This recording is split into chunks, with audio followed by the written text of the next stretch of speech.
Castlevania Lament of Innocence was the first 3D Castlevania game to be developed by Koji Igarashi, but it was not the first 3D Castlevania. Castlevania had a rough history when it came to 3D gaming. During the dawn of the 6th generation of consoles, it became in vogue for game companies to take their old established franchises that worked in 2D and move them to 3D. Due to the general unknown, uncharted territory, the results varied widely, and Castlevania was on the lower echelon.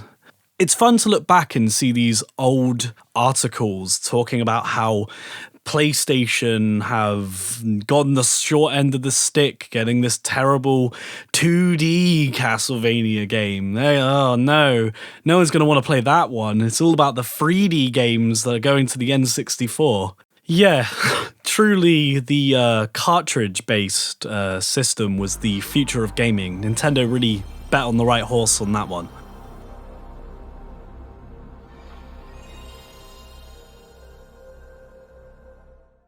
.3D and Castlevania never truly found their winning formula. While they were ambitious, they certainly had a lot of interesting, intriguing ideas and ways to adapt the series to make it feel refreshing. Ultimately, they were left in obscurity, never really clicking with their audience.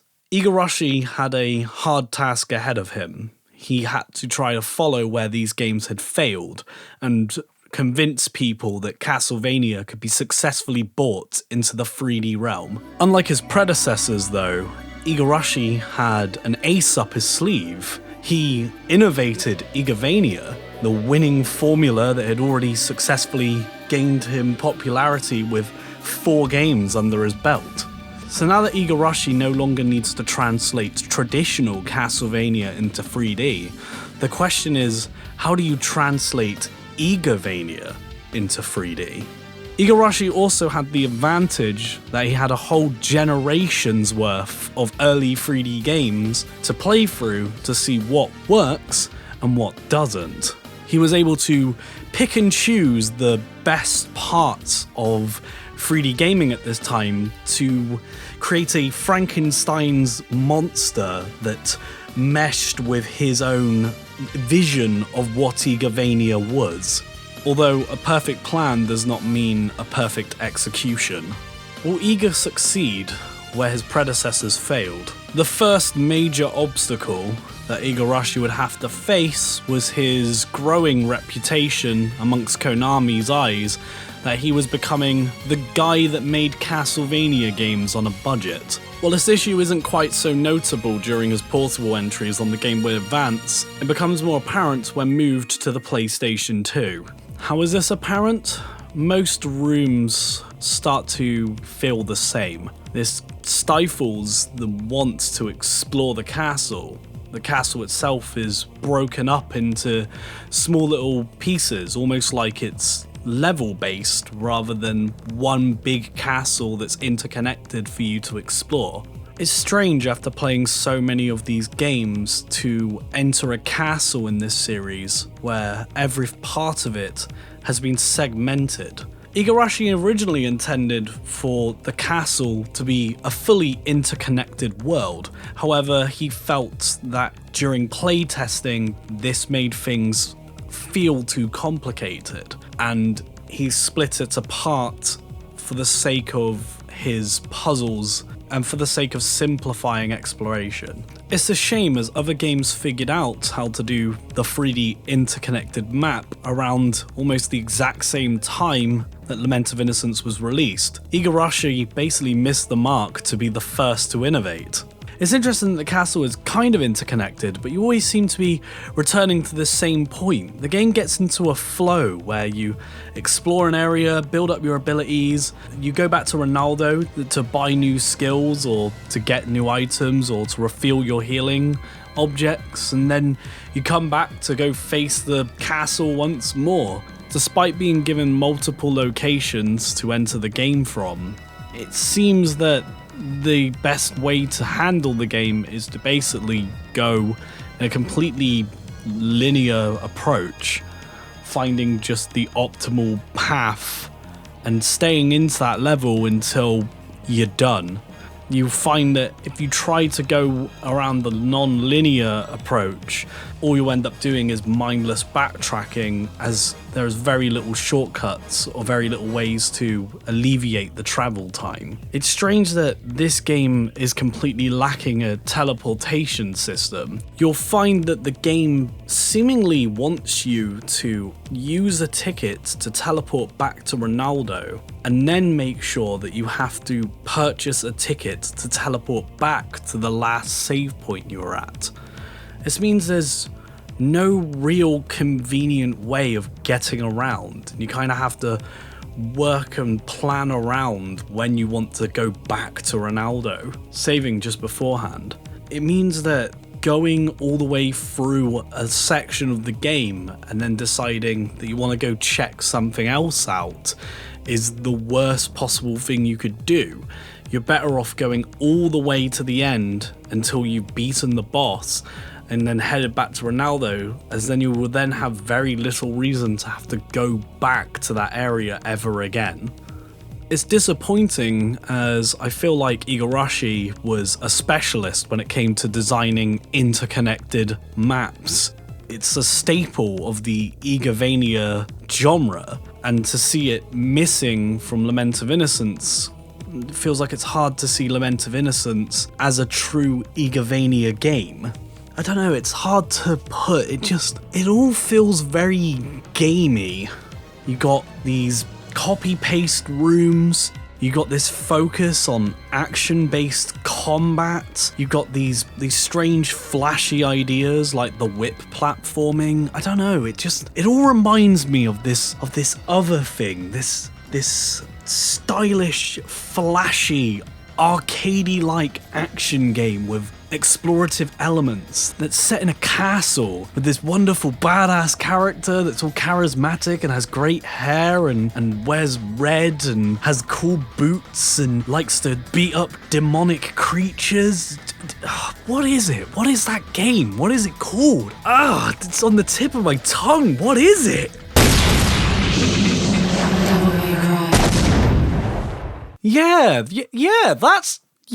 That's exactly what it is. It's a shame that Devil May Castlevania's camera then completely sucks. It's just wrong. It's not a static, fixed angle. It moves along with you. However, you have no control over it. It always feels like you're wrestling with the camera. It is practically impossible for me to talk about this game without thinking of Devil May Cry. There's just so many similarities between the two games, and I feel like there's no way this is a coincidence, and that Igarashi somehow missed the industry giant, the king of innovation itself, that blasted its way onto the scene in 2001. So with that in mind, how about we talk about things this game should have taken from Devil May Cry? We'll make it a top 5 list. Top 5 things that Lament of Innocence should have borrowed from Devil May Cry. Number 1, enemies not hitting you from off the screen. This is self-explanatory. Number 2, add a lock-on function. It makes it so that certain boss fights that may require you to target a different thing other than the boss itself become far more simpler when Leon isn't just automatically hitting the first thing closest to him, and I can just tell him to focus on his target. Lock-on is a necessary part of basically any game that has any kind of action to it. It allows the player to strategize, to pick off which targets they want to start with, to keep an eye on a particular tricky enemy that they have trouble with. This is something that even the N64 Castlevanias knew. Number 3, choice in how to upgrade your character. In Devil May Cry, you're able to collect red orbs that you then use to purchase different abilities, and it's completely up to you what you want. Do you want more utility, more ability to move around the map? Go ahead, save those red orbs, buy them, done. Do you want to be able to enhance your devil trigger powers and be able to shoot lightning or fly around? Sure, you can do that. Do you want to upgrade your ability to combo or give yourself a particularly cool attack that goes across the room that you're going to use for most of the game, you can do that. Lament of Innocence, on the other hand, it's seemingly completely random, or you're just at the mercy of what the game decides you're allowed to get. So you don't know if your next ability is going to be an air attack, or a combo enhancer, or a new kind of evasive technique. It just happens after you've killed enough enemies. It'll be nice to know what I'm going to be getting, especially before going to a boss fight. Number 4, don't have too much focus on platforming. And what I mean by that is, don't make me have to climb up half a wall that's timed, that's going to then fall apart, because with this fixed camera and the way that your maneuvering works, it's just a bit fiddly, and you'll find more often than not that you're just failing and having to try again and again and again until it just works. And rather than me going, yes, I did it, I did that thing, instead I'm saying, oh, finally, I can play the rest of the game. Devil May Cry, when it comes to its platforming, most of it is automated. You move Dante to the side of a platform, you press X, and he kind of just gracefully glides over to the next. And if there is some precision platforming required, most of the time it's usually just optional stuff, and it's really not as frustrating, or you can take your time. It's nowhere near as fiddly as Lament of Innocence handles it. The whip platforming is a cool idea, it just doesn't really work. It's like it needs a lock-on of some kind that you can just target, and then you just press the whip button, and then, you know, Leon just pulls himself towards that thing and just flies across. And it's just kind of satisfying, and it's not too difficult to do. Oh, Devil May Cry 4 does this. Huh. I wonder where they got that idea from. I know what you're up to, Capcom. Number 5, just steal their combat system. Just use Devil May Cry's combat system. The combat system in Lament of Innocence works kind of, but it's just little things like how Devil May Cry, you can cancel animations by jumping or by moving Dante or rolling, and in later games he even is able to use his block to cancel certain end frames of an animation. Whereas Leon, he's just stuck in his one animation until he's done, which means this whole parry system the game wants you to use to get your mana back doesn't really work when you're so committed to doing an attack. Having a rhythm-based combat system would have at least allowed for some extra buttons on the controller for you to do different actions. If triangle was the only attack button, square could have been used for a second sub-weapon, or maybe relic abilities. Maybe you could have cast spells with that ability, or done other stuff. You could even have it that instead of just having a whip, you could maybe change your weapons around here and there. That could have been cool. Leon doesn't need to use just the whip. His whip is his most strongest weapon, just as Spada is Dante's strongest weapon by the end of Devil May Cry, but he still had those gloves and stuff. You can experiment. Whoa, slow down, babe. You can't cancel moves by blocking. This runs counter to a mechanic where you regain mana through timed blocks. A good example of this combat mechanic would be Platinum games, like Bayonetta's Witch Time dodges or Metal Gear Rising's parries. You can at least cancel animations by dodging, which makes for some fun back and forth flow in combat. However, dodging does not gift you mana like blocking does, which sticks in the back of my mind every time I do it. You will eventually get new techniques over time as you fight more enemies. However, these are kind of random. Some of them are interesting new fighting moves, like a flame kick as you jump in the air, or a pull move that you can do with the whip. Others are just unlocking extensions of your combos, or changing the dynamic of combat. It's a combat system that, after a while, I got better, I improved. I felt like I got used to it, but that doesn't mean it's good. Another mechanic they added to the game were relics, however, they're poorly executed. There's barely any interesting options that you can buy within Ronaldo's shop, and the abilities themselves aren't all that great. A flame wall sounds cool in theory, but then in practice, I barely ever found myself really using it in a fight. There's only 1 or 2 relics that really meant anything to me, such as one that sped Leon up and made him more maneuverable, or one that increased his damage output. These aren't great things to have as an extra option in combat. They all feel like buffs than necessarily an awesome ability. The fact that your only way of gaining mana back for the most part is blocking certain attacks or parrying is just not a good idea. Something that does work with the combat though are the orb power-ups. You still get sub-weapons like classic Castlevania games, and at the beginning, yeah, they're okay. And then once you get an orb, they become amazing. These things become so overpowered, it's awesome. Okay, let's calm down. The game's it's not that bad. It's not like it's Devil May Cry 2. Let's move into, music. This might be Michiru Yamane's best Castlevania work. And I know she made Symphony of the Night soundtrack, but just listen.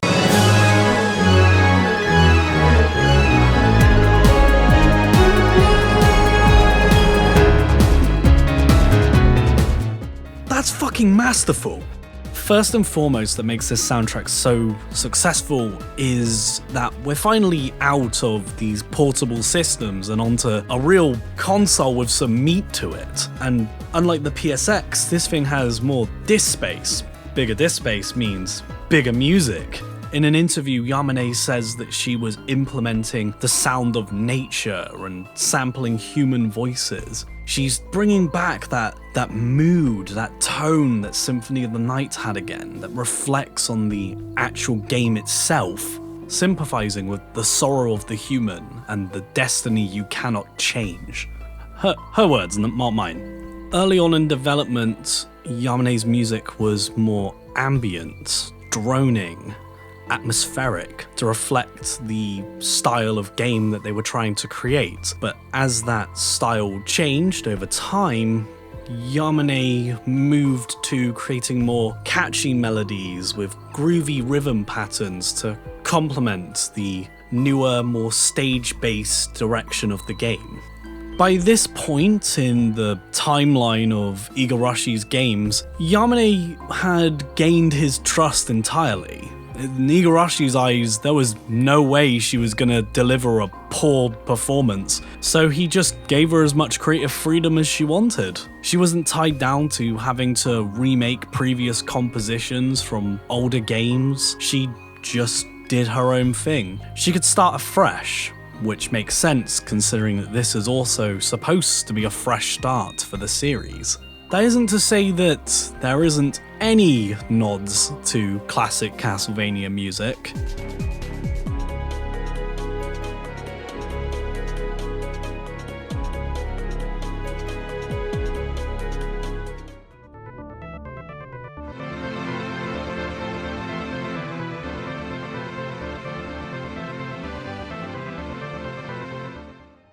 House of Sacred Remains creates a wonderful atmosphere with its sticky melody and droning chants.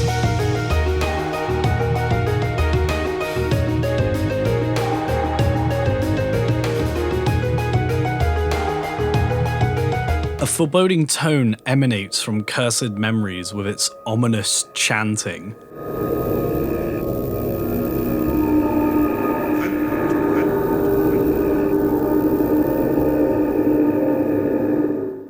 Which contrasts to tracks like Anti-Soul's Mysteries Lab, which the only way I could describe this thing is it's like entering Dracula's personal underground rave. I feel like I'm about to die in the grooviest way possible.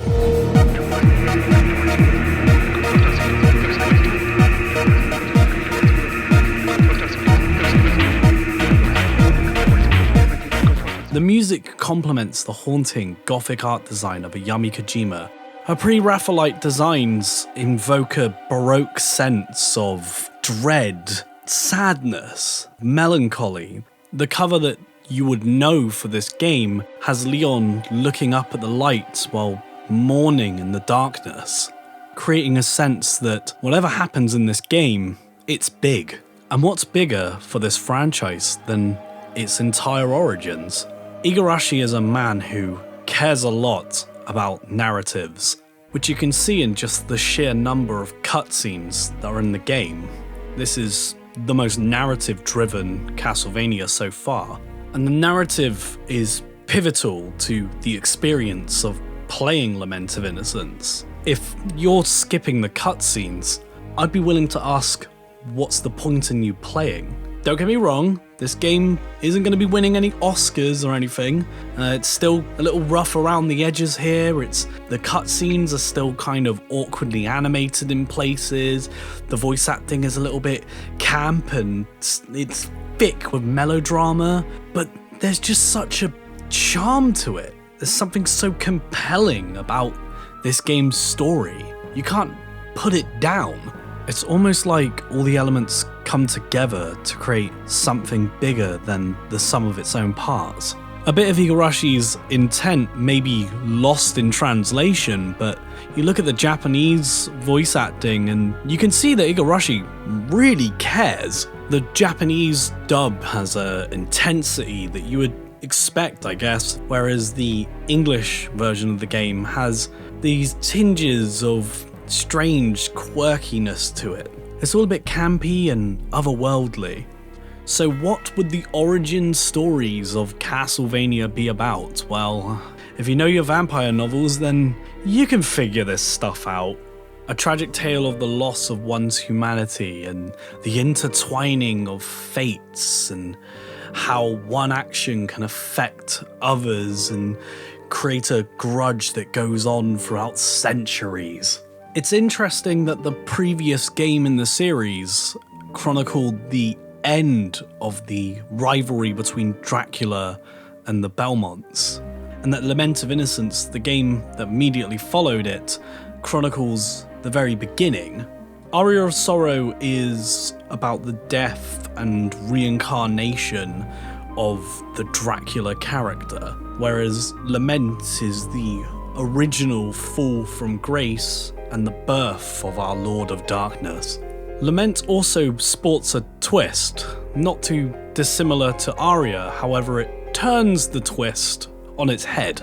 The twist this time around is that Dracula was there the whole time, he just wasn't Dracula yet, and that he was pulling all the strings despite seemingly having no presence whatsoever throughout the entire game. There's a surprising duality between the original Belmont and the man who would become Dracula. Two men facing the same tragedy, but coming out of it on separate paths. Matthias loses his humanity. With the death of his beloved, he's warped into the dark being that he will become, whereas Leon goes through the exact same tragedy and ascends to a heroic figure of light because of his beloved, encouraging him so that no one will have to go through the same tragedy she does. While Matthias fights for the grief and misery that the loss of his wife has brought him, Leon fights for the loving memory and respect for his wife. Matthias, in his grief, inflicts the same grief on others, whereas Leon, facing that same tragedy, goes out of his own way to ensure no one else ever has to. That is the difference between the Belmonts and Dracula. While Matthias is the one hiding behind the curtain, pulling all the strings, the true villain that takes center stage is Walter. How to best describe Walter? He's a dick. Welcome to my castle. Pleased to meet you. I am the master of the castle, Walter Bernhard. Walter is a character that revels in his lack of humanity, forcing Leon into a bleak situation merely for the thrill of it. He's truly a vile creature of darkness. Walter's actions are driven by his own boredom, maliciousness, and arrogance that he can ever lose. Everything he does is just a game to him, down to the very design of his castle. He's spineless, barely leaving the protection of his eternal night castle that is forged by his OP stone that ensures he is impenetrable. Once the facade of his omnipotence falls, he shows himself to be a bratty child, lashing out as his toys are broken. Now that he's losing the game, it's no longer fun. Walter, of course, is defeated by our hero, Leon, who truly is the most convincing Belmont. I believe that this is the man who would be the very first of his clan to wage war with Dracula. He's full of vengeance, full of love, and he has just some of the most badass lines ever. You can keep your "What is a man?" It's all about I'll kill you and the knight! Dracula in Castlevania is a tragic figure, going from a man that denounces God due to the loss of his first wife, to the monster denouncing humanity for the loss of his second, eventually becoming a shell of what he once was, as he is forced to resurrect every 100 years due to the sins of humanity. A figure of malice that even when truly destroyed, moves on to a new host to embody his dark spirit. Igarashi deserves praise for taking what was once just a sprite to be burst into flames at the end of a 20-second long thrill ride into a truly human, tragic figure that leads us through his entire arc. We have risked our lives and fought for the sake of God. But God mercilessly stole away the one I loved most. When all I ever wished for was Elizabetha's safety. If limited life is God's decree, then I shall defy it, and within that eternity, I shall curse him forevermore. After beating Lament of Innocence, you obviously get extra game modes as you'd expect for this series. You have your standards like hard mode, which is called crazy mode this time around, as well as a boss rush mode. The extra character, curiously, is Joachim, who is a boss you fight early on, a white-haired vampire that sort of holds himself to a high regard and throws swords around the screen that he can summon and... Wait a minute, I know this character. I need more power. As for the other character, that's right, you get 2 characters added to this game. Oh man, I bet it's really cool. Oh, could it be Matthias or Ronaldo? Maybe it's another Belmont like Simon or something. It's a pumpkin. It's a pumpkin. That's a goddamn pumpkin. That is a pumpkin killing... This is the greatest game ever made. Another interesting addition to the Game Plus modes is how all the doors will be unlocked and you just gain access to every item in the game, including exclusive stuff that you wouldn't have been able to access in your first playthrough. Meaning that Lament of Innocence is a surprisingly replayable game. Maybe you could even say even better on a replay. Lament of Innocence is a strange game for me to look back on. It's a mess. It's inconsistent. Things just don't work. And yet, I find myself replaying it so often. It's a game I can't help but think about fondly. Despite any of its flaws that it may have, the narrative pulls it up to such a high degree. I never even thought I was much of a narrative man. What has this game done to me? Despite this game being 6th gen as all hell, it just comes together to create a cohesive experience. The music, the story, the atmosphere, it's all so charming that I can't help but love this. I find myself able to overlook the glaring flaws whenever I replay it, because Igarashi was able to create such a charming game, warts and all.